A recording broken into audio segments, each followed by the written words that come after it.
ফের একবার মুখ খুললেন কার্তিক মহারাজ। যারা আমাদের পাশে থাকবে আমরা শুধুমাত্র তাদের পাশেই থাকব।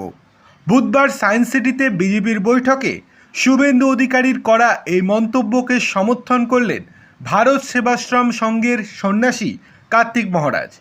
শুক্রবার কলকাতায় বিশ্ব হিন্দু পরিষদের এক সাংবাদিক বৈঠকে মহারাজ বলেন, শুভেন্দুবাবু এই রাজ্যের পরিস্থিতির কথা তুলে ধরেছেন।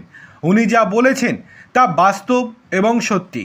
কার্তিক মহারাজ আরও বলেন, আমরা রাজনীতি করি না, কোনো রাজনৈতিক দলের সঙ্গে আমাদের কোনো সংস্রব নেই, কিন্তু মাননীয় শুভেন্দু অধিকারী বাস্তব কথা বলেছেন।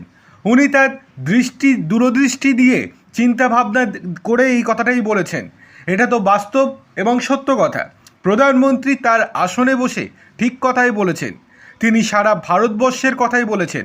শুভেন্দুবাবু আমাদের রাজ্যের কথা বলেছেন। গত বুধবার সায়েন্স সিটি অডিটোরিয়ামে বিজেপির রাজ্য কার্যকারিণীর বৈঠকে শুভেন্দুবাবু বলেন, এতদিন আমিও রাষ্ট্রবাদী মুসলিমদের কথা বলেছি।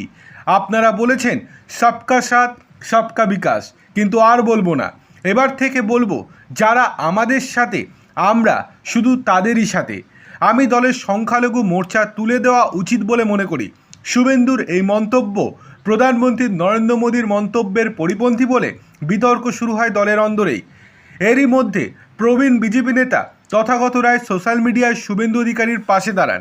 লেখেন, শুভেন্দু, গতকাল তুমি সায়েন্স সিটির মঞ্চ থেকে যা বলেছ তা অগণিত বিজেপি কর্মীর হৃদয়ের কথা, আমারও কথা। অভিনন্দন। এবার বিরোধী দলনেতার পাশে দাঁড়ালেন বাংলায় হিন্দুত্ববাদী আন্দোলনের অন্যতম মুখ তথা বিশ্ব হিন্দু পরিষদের মার্গদর্শক মণ্ডলীর সদস্য কার্তিক মহারাজজি।